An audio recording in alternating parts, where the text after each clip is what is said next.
Good afternoon, everybody. Good morning, good afternoon, 26 January 2021. This is Yoel Kortick, Senior Librarian at Ex Libris.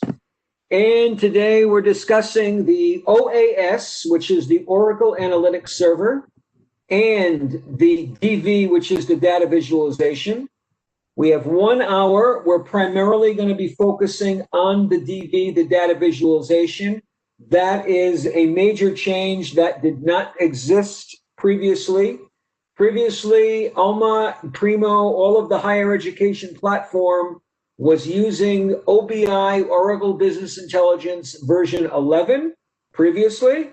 We upgraded a few months ago, the upgrade completed to OAS, Oracle Analytics Server, and that's what we're going to be showing today. And specifically, we're going to be showing these topics here. The last topic, which is filters in the data visualization, I'm going to try to combine that into the other bullets above. So we're going to do 2 examples in Alma and 2 examples in Primo. And before we begin, let's take a look. Where can you now get information? So there's several sources from which you can get information, and let's go take a look at them. For example, if we go to YouTube, I'm sure you're all aware that in YouTube, Ex Libris has its own channel. And if we go into this channel, there's an option to search specifically in the channel right here. And if we type, for example, data visualization, then we see all kinds of presentations on specific functionalities inside data visualization. For example, creating a forecast, which we're going to do today. Analyzing usage and cost usage, which we're going to do today. Using an input file, which we're not going to do today due to time, but you can look at this and maybe some other session we'll do. Using filters we'll look at today. Analyzing device usage with Primo Analytics we'll look at today. Displaying a map visualization we'll look at today, and there's many more here. So that's one place where you can look. Also, as you know, in the Developers Network, we have blogs, and there are several blogs there also about specific functionality of the data visualization. And there's also similar ones to what we just saw in YouTube. We can click, for example, here on the tag, and then for sure we'll get only ones with data visualization. So we have, for example, creating a bar graph of most used platforms, the catalog and navigation, using filters, an introduction, etc. So that's where you can get information. And without further ado, let's jump right in to the data visualization, see how it works. So we're going to start with Primo data visualization. Now, the access to the data visualization is from within Alma, just like the Alma Analytics is, and the Primo and all of the analytics. So from the analytics menu, you can see we have data visualization, which is for Alma, and then also data visualization for Primo. The links here to design analytics and data visualization are both appearing there if the institution is already in Primo V. If the institution has not yet moved to Primo V, then these links will not be here. So if we click the data visualization Primo, it opens another tab for the data visualization Primo. And from here, we can do all kinds of things. One of them is to create a project. In analytics, when we create something, it's an analysis. In DV, when we create something, it's a project. So we can say here, create, and then choose project. And then we can choose either a data set or a subject area. In another session, we'll talk about the data sets, but now we'll choose a subject area. So these are the various subject areas. And I see I've got into the tab of the analytics. I'm going to go into the Primo. I already had both of these open from before the session in order to save time. That's why I already have these tabs open. But when you come and you click, I'll do it again here. When you come and you click, for example, data visualization, you're going to see a new tab on the right over here automatically open. And there we go. So let's do that again from scratch. I'm going to close all these and we'll do everything from scratch. So I'm going to choose Analytics, Data Visualization, Primo. Here's my new tab, and I'm in the Data Visualization Primo. Create Project. Then we said we're going to choose a subject area, and let's choose the Primo device usage. What we want to see now, our goal now, is to see what devices are end users using when they access Primo. And as we do that, we'll be able to point out various functionalities in the data visualization. So I've chosen Primo device usage. That's the one I want to see. And I can view the subject areas here as a list or as a grid. If I start typing, I get all those with, for example, a D in it, and then all those with a DE, and then I can choose. Or I can just look at them. For Alma, there's a lot more subject areas, so it's useful to do the filter. Okay, so now I have a brand new project in data visualization. So let's take a look at the number of sessions we have per device. So I'm just going to drag this to the right. It says drop visualizations or data here. This right is called the canvas. So if we drag this to the right, it automatically goes in. Now you'll notice it gave me a visualization of a tile. Here on the left where it says auto visualization tile, it's called auto visualization because when we first put data in, the DV is short for data visualization, the DV automatically chooses a format, or let's say a visualization. And I'm going to change it. I just clicked here where I have the visualizations. I'm going to change it to a table, at least for now. So now I've got a very basic table, and I'm going to add in there the device. So I can drag here, or I can drag to the rows and put it right under the sessions, either way. So now I have the device and the number of sessions. There were 936,000 sessions for a laptop, 23,000 for an Android, 8,000 for an iPad, etc.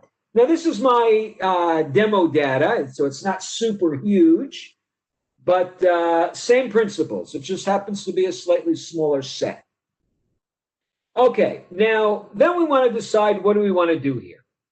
And in our case, we want to analyze who's using, how much is an iPad, an iPhone, and an Android being used.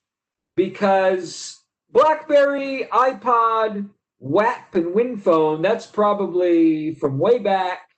And laptop PC, we know a lot of people use, but I want to know, are they using iPad, iPhone, Android? And that might influence how I want to set up my my discovery, maybe how I want to make my facets, whatever. I want to know, for whatever purpose, what kind of devices are people using to access my repository via discovery. So if I want to remove certain devices, one option is simply to right-click and say remove selected. And I can choose multiples. I got my finger on the control button as I choose others. And then I can say right click, remove selected. And it automatically removed them. That's one option.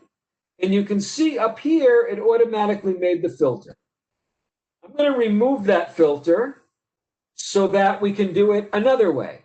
Another way to remove these is to drag something to the top. It says here, click here or drag data to add a filter. So I can also drag the device up to the top. And now I can say, which ones do I want to keep? Which ones do I want to remove? For example, if I put laptop in there, now I only have laptop. But here I can say exclude whatever I select. So we'll get rid of the laptop, the iPod, the WAP, the WinPhone, and the BlackBerry. Okay, so now I've got what I want. Now I can display it in various ways, and I can also add other fields. I can do all kinds of things here. Let's put in, for example, the year. So if we come over here, I've got all the dates, and let's say I want the year. And I put it this way. So 2018, 19, 20, 21, if I want, I can start seeing if there's been any changes. For example, I could come along and make from this a line graph. I can put in the year and the month and start looking this way. Now, you see this blue line moving across the top. It already stopped. That's what shows that it's still working. We'll see the blue line again shortly. So now I have the year and the month, the number of sessions per device. Let's even put the device like this.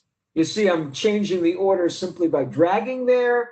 I could also change the order by dragging here. For example, if we want the year after the month for whatever reason, I can just drag here. And again, I'm going to drag what you see the year and the pane here. I'm moving up to before the month. So now we've changed the order.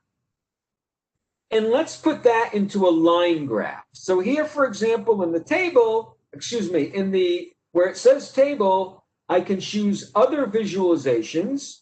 And for example, we've got a line graph. So now I'm looking at the line graph. Now I don't want the line graph looking like this. I need to rearrange it. You can see that my x-axis has the year, the month, and then the type of device. So I want something different than that on my x-axis. So I'm going to move the device up. And sometimes it'll do different things. It'll tell me different things. I'm going to move the device actually to the color. Nice. So now we have a nice graph. What I did on the left here is I moved the device, which by default got thrown into the category of the X. So now I have the year and the month and a line graph. And I see iPhone is by far the largest. And I can see the general pattern is always the same. You can see here, for example, between August and October 2019, they all went up. There was an increase here, an increase here, and an increase here. But always the iPhone is the largest. I saw a question just came in. I'm going to take the questions in a moment, or maybe not even in a moment, after we get through this particular section. And now, before we go any further, let's save it. So we'll say save here on the right, and I'm going to save this project. I'm in my folders, and I'll call this Primo device usage. And I can save this. If I click all here, then I have the same thing, the shared folders, the my folders, just like if I was saving an analytics report. Let me just see quickly what that question was. Can you order the month per real order, 1st January, then February, instead of alphabetical order? It already is now in real order, because 1, 2, 3, 4, 5, this is January, this is February, this is March. And yes, I can display the month with the names, and I can sort by the numbers. So yes, I can sort like that. So now let's look another way at this. So it's possible in one canvas to display multiple visualizations.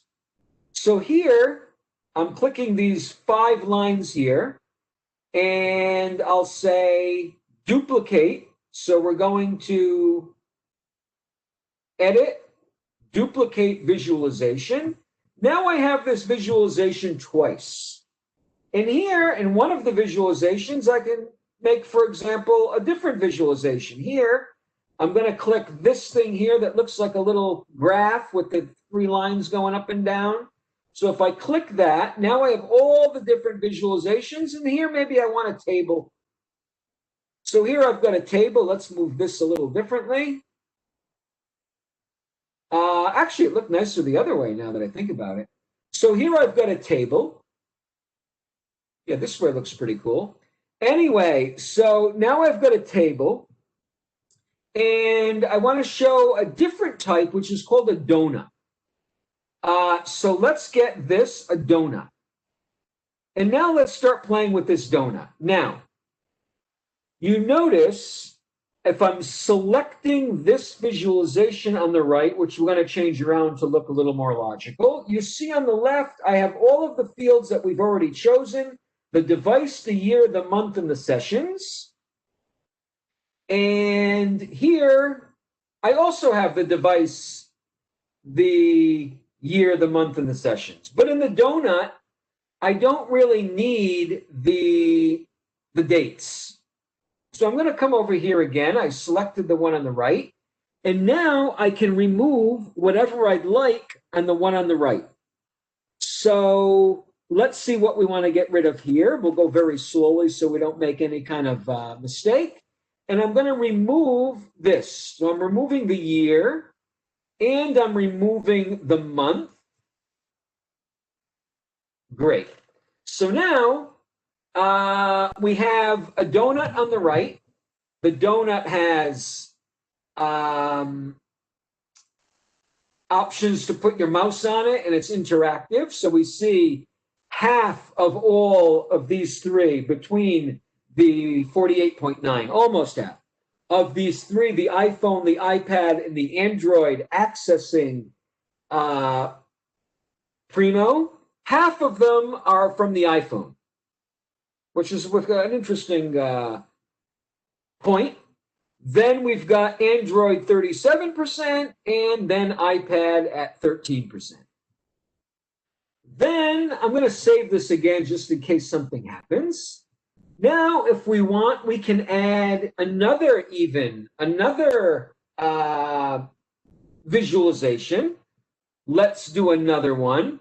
I like to just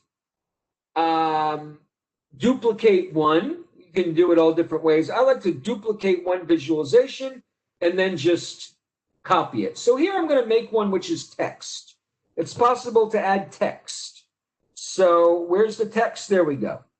And now I can say, for example, edit text, and I will say breakdown of devices for accessing Primo Discovery. And I see it doesn't help me with the spell check, so I'll just be a little more careful. But those who have seen me do sessions before know that my spelling is not so wonderful. Okay, so that's good enough there.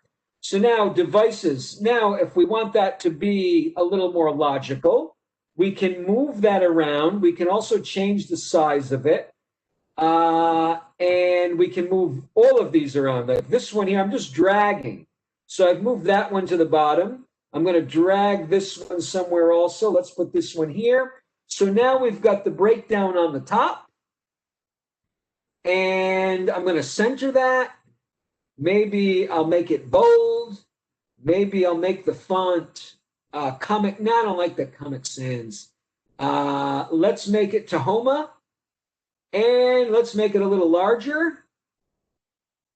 And that should do it for our purposes. Okay, now we can also play around with the sizing of these. So I'm moving it up like this. Now we have a nice looking visualization. I'm sure you'd agree. Breakdown of devices for accessing Primo discovery. We've got a donut on the right. We've got, and we can play around with this donut much more to have all different kinds of things appear on the sides. A graph down here. So let's save this. Save. I'd like to keep playing with this actually, but I see we've already used 20 minutes and there's a lot more I want to show. So now I'm going to share this, for example, as a file. So I'm clicking share, this icon here that looks like two lines with little dots in the middle and on the ends. And let's share it straight to a file. I'll share it to an image. And I'm going to use the active canvas. I could just choose one of the visualizations, but I'm going to use the whole canvas. I'll make it A4, which we use locally here. I'll leave it landscape and save. So now it's exporting this visualization as a file. Now, because my browser automatically downloads exports, we'll see here in my downloads, here's the file. And if we open it, we have an image of the visualization. So that was useful. Let's just summarize. That was useful because we were able to show different ways of doing filters, different ways of presenting the data in visualizations, ways of making the visualizations appear differently. We moved them to the left, to the right. We put text on top. And now we have a visualization. Okay, I'm going to get out of here. Let me know if there's any urgent questions, and then I'd like to move on. Can you use multiple colors on the donut? Yes. You can play around with the donut. And actually, don't quote me on that one. I believe you can, but if you can't do it on the donut, you can do it on all kinds of other ones here. In fact, the pie might be best in this situation, but there's all kinds of ways once you do it. You see, we've got here this color thing. If I'm going to drag, in fact, I'll do it with the donut because we were talking about the donut before. I always say we don't have time to do something and then I end up doing it. But I'm going to go to the donut. Okay, so there's all different ways to play with this. If I come to the show assignments, here's where I can really start playing around. I'm going to move the device over here. Isn't that nice? Look at that. So now we have the different colors and we have the, what's that called? The legend on the bottom. A legend in his own time where it says Android, iPad, and iPhone. That actually looks nicer. And there's a lot more to do. Let me just pop into the chat one more time. Can you put labels on the donut? Yes, you can also play with the labels. Can you label the donut with percentages with a device so it's visible in a static image? Well, I think it's clear now with the legend. I don't think we need to have it permanently there. But again, it's possible to keep playing around on that and do all kinds of stuff. But I think having the legend is better than having now words all over the place on here. Okay, so let's go on. Let's look at another really cool, and I really do think this is one of the really coolest visualizations. We're going to do a map. Let me just go back into here. I just want to make sure there's no super urgent chats I'm looking at here. Well, we got 69 people. A lot of new people joined. Welcome, everybody. It's good to see everyone in here. Let's just take a quick look here, what we got going on. Avia joined us. Nice to see you, Avia. Flavia DeLuca's here. Hi, Flavia. And Lori Kaplan. Hi, Lori. Okay, so let's go on now. Svetlana. Yossi's here. Hi, Yossi. Yalla. Okay, so let's move on now. and take a look at who is accessing our Primo from where. So we want to know in our Primo, in our discovery, from which countries are people accessing the discovery interface. Here we know what kind of devices they're using, but now we want to know what country they're coming from. So let's make a brand new one. Now I have this one open. I already saved it. Someone asks if there's a recommended browser to use this Primo devices, to use the data visualization. All browsers that are supported with Alma are supported with data visualization. So I'm going to click up here, these three dots on the top left where it says Navigator, and I'm going to go Home, just to start from scratch. Okay, and we get to this page. And again, let's create a project. There's other ways to create projects. There's a million ways to do everything. What I'm showing here is the straightforward way. We don't want to start with super complicated ways. So now we're going to choose the Primo sessions. Add to the project. So now we have the Primo sessions here. And again, what we're doing now and what we were doing in the previous one, it's all working in the same methodology. So whether you're doing number of bibliographic records added to the catalog by catalogers in the last month, or if you're doing a breakdown of your MARC and your Dublin core, or you're doing a map of sessions that accessed Primo, it's all the same way. So I just dragged in a filter, a measure. Just like last time when I dragged in the number of device sessions, here I dragged in sessions. And it automatically, again, gave me a visualization, which in this case is a tile. And again, I'm going to choose a table. I usually like to choose a table when I start because by using a table, I can see the data better. And then I can start playing around later. So now let's drag in the country, user country. So I'm just going to take the country, and again, I can put it here or I can put it here. Either way, now I have the country from which the user accessed Primo. Now, let's say I only want those countries where the number of sessions is more than 10, because I'm not interested in the 1 or the 2 or whatever. That 1 from Afghanistan, 1 from Angola, and 2 from Anguilla. So last time we saw that we can do a right click and then do filters from here.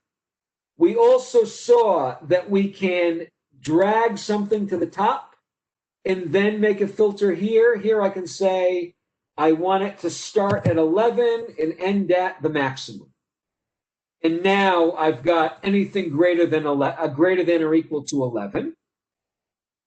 Or I can write an expression. I'm going to remove this. Delete. Oh, sorry about that. Delete. So I can also come here where I'm at these lines and say add expression filter. So now, for example, I can drag that in and say sessions is greater than 10. And then I can do validate. I might have on purpose made an error. Oh, it's good. So it says calculation validated, but maybe I made an error. And by accident, I put an apostrophe at the beginning. So now if I try to do validate, it tells me it's bad. So I can do validate before apply to make sure my expression is good. So now I get it this way, and now I have all of those greater than 10. There's other ways to do it. Let's leave it like this for now. Okay, so let's take a look at this in a different types of visualizations. We're going to do a map, which is really cool. But let's look different ways right now. So a bar graph a horizontal bar graph is a nice one. Now let's say I want to filter this the reason it looks like that is you hardly see any because United States is so big down here. So proportionally, you're not seeing these tiny little ones. You can see them a little bit. You can see China has this many. But what we really want to do here is remove the really small ones. So let's change this to be greater than 100. And let's do even more than that. Let's get rid of the super large ones. For example, if this is an American, a United States institution, they probably don't want to see the United States. They want to see where are the other people coming from. So here we can sort this. Let's sort this high to low. And let's remove the United States. Remove selected. Now there's not such a huge, what's the word, disparity or difference between the biggest and the smallest. So if we start looking at a bar graph, it'll look a little more logical. Before, the United States was so large, all the others seemed super small. And here too, we can sort. For example, I right-clicked it and I can sort and say, I want to sort now by the country A to Z, which it already is actually. So I can sort here by sessions high to low. So now it's sorted by sessions high to low. But let's look at a map, because the map is the really cool one for this. And you can also do a map, by the way. We simply don't have time to do everything, of where are the bibliographic records printed. You can take your country code from the 008. It's in the 008, right? Not the LDR. There's probably some professional catalogers here who can let me know. Yeah, it's in the 008. And do a map on that too. But let's show the map instead of just talking about it. So another visualization we've got is the map. Where's the map? There we go. Map. Boom. So let's let that load. Oh, I didn't even choose it, did I? I'm still in the horizontal bar. Map. Okay. Please wait for current action. Okay, I was too impatient. Okay, this is the blue line I was talking about. You see this blue line here? It's loading the data, and as it loads the data, it moves to the right. So here's our map. Now, the darker the color, the more, the higher the measure, or the larger the measure. For example, here where it's very dark, that's India has 3,711. Canada, on the other hand, is also a dark color, but not quite as dark as India, has 2,659. And here, China has 1,425. And then we can come in and start getting into specific areas. For example, here, we've got Taiwan. Taiwan, 690 sessions, accessed this Primo discovery, 690 sessions for whatever time period which we want to filter. I didn't filter by time period. We could have. So we can drag here and start focusing right in. For example, let's see what's going on in the Middle East. How many accesses do they have from the Middle East? So they had 360 from Egypt, 139 from Israel, Jordan 128, Saudi Arabia 315, Syria none, Lebanon none. Who knows their geography, what all these are? Iran, Iraq, nothing. Iran, yes. So that's the map. Very nice feature. I mean, you can also get this information from a table, but here you get the immediate, you look at the darker the color and you get immediate information. Okay, so that's the map. I want to move on. Let me just see. I'm going to save this just for that. This is map of Primo session. Save. Okay, so let's see if any interesting question. All the questions are interesting. Is there a recommended browser? No. And by the way, if you send in any questions, we will not mention your name, so feel free to send in whatever you'd like. No one will know you're the person who sent it. Okay. All right, so let's go on and let's start showing some Alma data visualization. And one of the many nice features in the data visualization is the forecast, a forecast which predicts what's going to happen in the future. So I will now access the data visualization. So where am I here? Hold on, I got to make my browser a little smaller because that thing on top always gets in my way. Okay, the WebEx bar on top always gets me. So now we're going to go into data visualization for Alma. Now it always starts off, you might have noticed those quick little quotes while it's loading. Okay, so now we're in the data visualization for Alma Analytics. For Alma. Works the same exact way. Create project. And this time we have a lot of subject areas. I'm switching to the subject areas tab. I'm just going to take a drink one moment. So we have a lot of subject areas here. So what I was talking about before, that they can be filtered, I'm looking for funds expenditure. So if I type F, I'll have everything that has an F. And if I type FU, everything with an FU. And then funds expenditure. So now I'll choose the funds expenditure subject area. And now I got the funds expenditure here. Okay, now I want to compare in this visualization the expenditure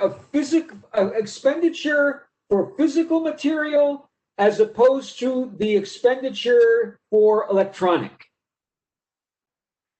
So let's take a look here. So under fund transactions, I'm going to drag in the transaction expenditure amount for electronic format. I'm just going to drag that right in. Then I'm going to drag in the one for the physical. Now, if I drag it in, it's going to replace what I have now, because like we saw before, it automatically gave me a tile, and a tile has one measure. So I'll change this again to a table, and let's throw in the physical. So now we have the transaction for the physical, transaction for the electronic. And let's put in the year, the transaction date year. I'm scrolling down here on the left, transaction date year. We'll drag that in. Again, I can drag it right to the rows here of the table, or I can drag it right here. So now I have the year and the amounts. Now, when we do a forecast, like any forecast, even if we were doing a forecast of the weather and wanted to use previous data to identify trends and make a forecast, the more data we have, the better. And we only want complete years, because if I get a partial year, it'll throw off the whole algorithm. So let's take, in this case, we'll take from 2004. It looks like from 2004. Let's actually take the past 10 years. So again, different ways of doing the filters. I'm going to make this a little smaller again. One way we already saw, I can drag this to the top. I'm dragging the year to the top where it says drop here to add filter.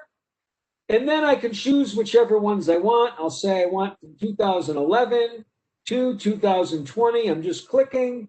And then I have whatever years I chose. That's one option. So now I've got everything here.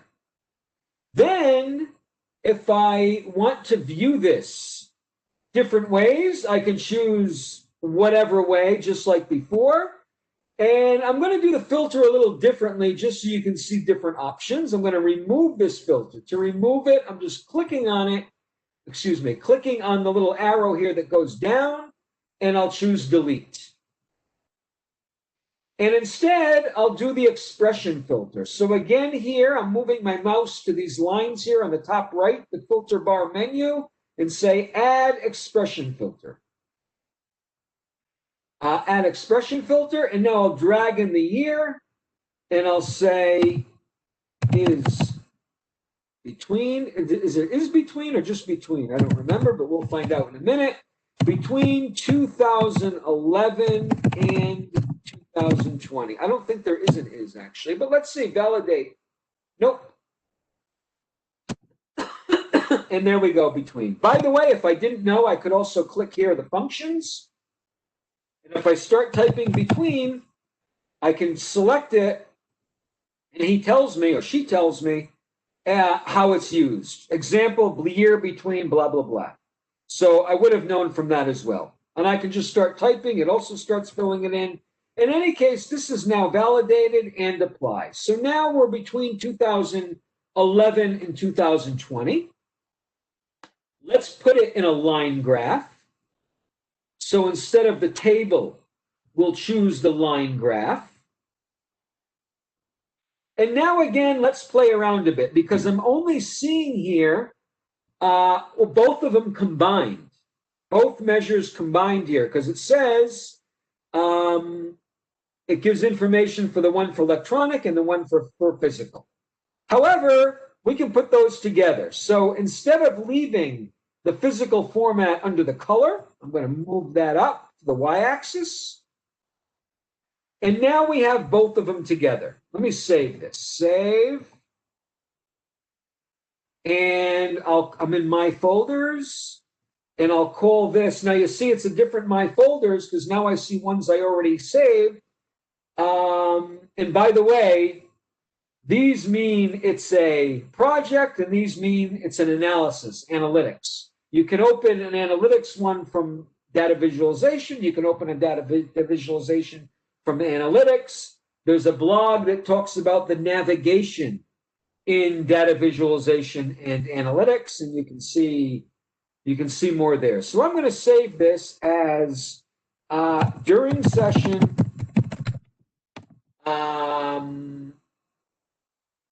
forecast expenditure. Okay, and save. Now we'll add the forecast. So there's a couple of ways to add the forecast. One way is to right-click. I right-clicked and then do add statistics and then do forecast. Another way is to choose the menu here on the top right and add statistics and forecast. So now you see again, there's a line moving across the top. Well, there we go. So now we have the forecast. Now, hold on that you might say, well, I don't see the lines. You can see it automatically added now, 2021, 2022, 2023. And the forecast went off the graph, off the grid. There's different types of forecasts built into the data visualization. I see it's already quarter of something. It's 15:44, quarter of 4. Time just flies. So these are the different models. There's seasonal ARIMA, and ETS. I'm going to change this to ETS. Now, if you're wondering what are those, if I come over here and I say, for example, forecast ETS ARIMA, because we have here, I'm going to go back for a moment, we have here options to use ETS, ARIMA, and seasonal ARIMA. And those are forecasts built in already. If somebody's interested, what is the algorithm used behind the scenes? How does it make this? Just do a search in Google and you can start seeing everything about it. So now I changed it to ETS. Now ETS has it going a little more flat. I can also change this instead of going, it says here, next 3 here, next periods 3. I can change that to 6, and then it'll give me 6 years. You see the blue line going across the top there? Right under the word year, there's a blue line. There we go. Now it finished. So now it's going to going, according to this, the expenditures for physical are just going to flatten out, remain there and flatten out. Same for the electronic. I'm going to change this now to ARIMA seasonal. So now we get another 6 years using the seasonal ARIMA.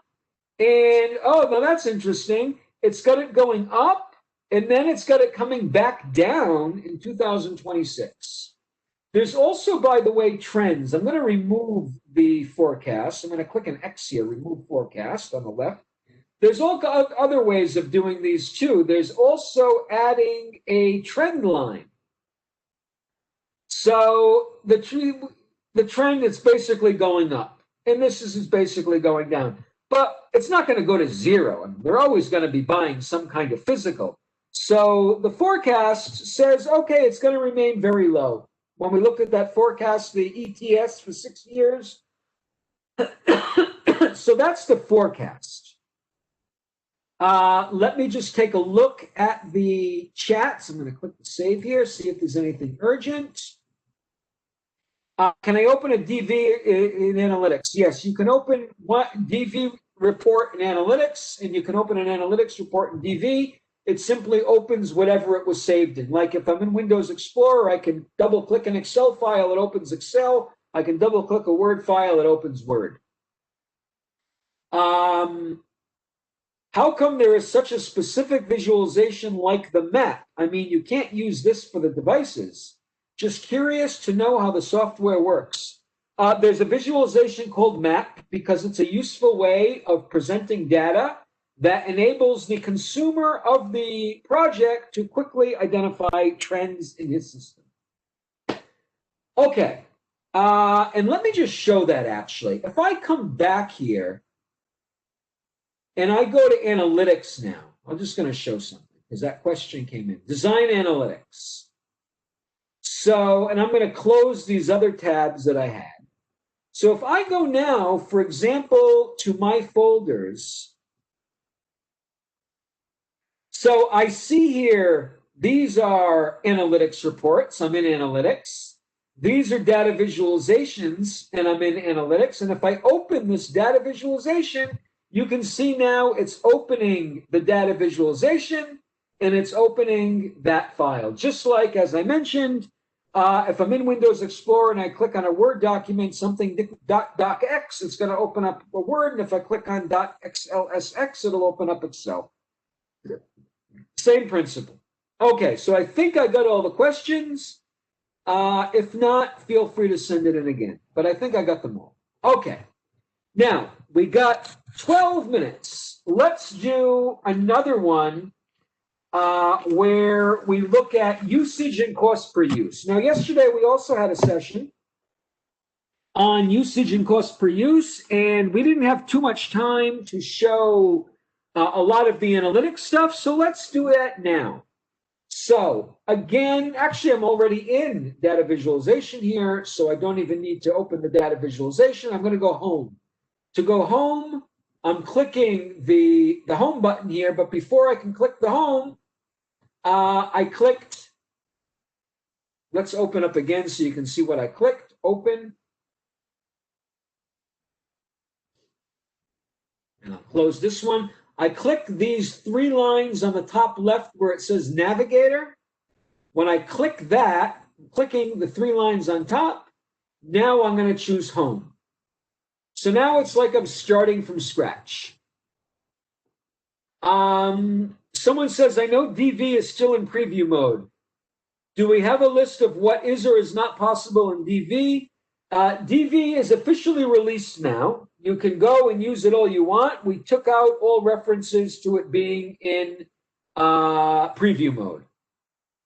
Okay, so let's create a project here and go to the subject areas. And now we'll start with usage data. So again, I can start scrolling around and getting it. I can switch the view here to go to these list view and scroll around. And I can start typing here and get only those with a US, with a USA, with a USAG, etc. And I'll take the usage data and add to project. So now I have a project with the usage data. And let's say we want to get the usage data from a certain time. So I'll go to the usage date, and I'll go to the usage date filter and just drag it to the top. I drag the usage date filter to the top, and I'll say previous year. Here's previous year. So now I'm filtering by previous year. I didn't yet put in any measures, but the filter is already there for the previous year. And let's say I want the usage by platform. So I'll take the platform and throw that in, dragging the platform over. And now it gave me a table. Previously, if you recall, when I dragged in a measure, it gave me a tile. When I drag in an attribute, it gives me a table. And now let's get some usage in there. So under the usage data details, I'm going to drag in the usage measures total. So now I have each platform in the total usage of that platform. And let's say now I want the top 10. So we already saw that I can drag a measure to the top and filter, that I can do an expression filter and filter. Let's do now dragging the usage measure to the top and filtering by the top 10. So if I click this arrow here, which is for the menu, and I choose the filter type, one of the filter types is top, bottom, N. So I'm going to choose the top, bottom, N, and now I can choose bottom or top and say if I want the top 10, top 20, top 30. So now I've got top 10 usage measures total for the previous year. And it's a basic table. We can change this, for example, to a graph or whatever we think would be a good visualization. Let's do a horizontal bar. Let's right-click that and say sort high to low. And now I've got my high to low with the various measures. I can change the measure. In fact, I want to do one of the BRs. Let's take the TRB1, excuse me. Total item request. This is for books. I'm going to put it right on top. You see, I'm dragging on top of the previous measure, and it replaces it. But I still have the filter for the other measures. So I'm going to delete that one. And let's say I want for this one, dragging up the top 10. So now we'll say filter by type, top 10. And here I right click it. We're going to sort. So I'm right clicking, choosing sort, and let's sort by high to low by the TRB1. Beautiful. ProQuest eBook Central, by far, way ahead of everybody else. So that's the usage. That's pure usage. Yesterday, if you recall, we said the usage data subject area includes all usage of all counter reports which are loaded to Alma, as opposed to the e-inventory subject area, which we're going to look at now, which includes everything which was loaded to Alma and also has a resource in Alma. So I'm not even going to save this one. I'm just going to start a new one in the e-inventory subject area. So I'm going to click here, these three lines on the top left, navigator, and let's go home. It says I didn't save. Fine, don't save. And now let's create a project in the e-inventory subject area. So I'm switching over to subject areas, choosing the e-inventory, adding that to the project, and let's see what we can do here. So if you recall from yesterday's session, inside the e-inventory subject area, we have a folder here called cost usage. Here we are, which has all of the different cost usage details. And underneath the cost usage measures, we have, for example, the usage total. As an example, let's throw that in. Dragging that in, because I'm bringing a measure, it gave me a tile, like we saw last time. When you bring in a measure, it gives a tile. If I bring in an attribute, it gives a table. And I'm going to switch this over to table right now. Let's filter by the fiscal periods. Let's say we want the previous fiscal period. So we'll come down to fiscal period. We've got here fiscal period. I'll put in the fiscal period filter. I'll drag it up to the top. And I'll say, I'm going to say equals previous fiscal year. So now we're getting it only for the previous fiscal year. And let's throw in here the cost and the use. Let's put in the platform also. So we have something to see, an attribute of some sort. So under the cost usage details, we've got the platform. Now I'm choosing platform from counter report. We're not going to get into the whole theory of cost per use, but a development we did about a year ago is that you can determine which platform you want used for an electronic resource by filling it in the electronic resource editor. We're taking the one straight from the counter report. So now we see for the previous fiscal year how much usage there was for each of these platforms. And let's say we want only the top 10. So I'm going to drag that up again, the usage total I'm dragging up. I'll click the menu here, that little arrow coming down, and I'll say filter type, top, bottom, end. The default is the top 10. So now we've got the top 10, and I'll sort this high to low, and there we go. Then let me throw in the cost and the cost per use. So let's go get the cost. So here we have cost usage details. By the way, we can also search here.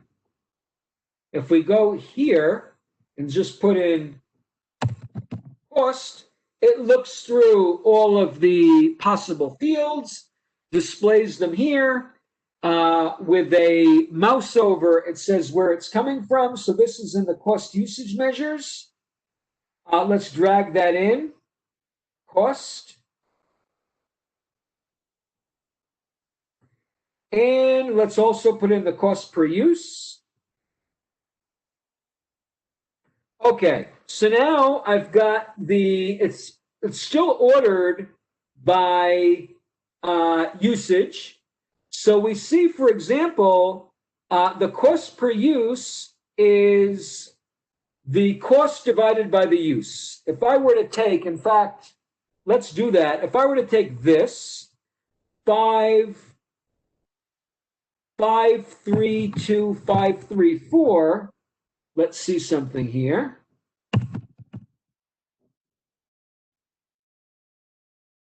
Five, 3, 2, 5, 3, 4 divided by. Then we've got 338,608 equals 1.5. There we go, 1.57. 1.57 is there, and 1.57 is also in my calculator. 1.57. So that's how the cost per use. Somebody pointed out there's also a use per cost, which does the opposite. If someone wants that type of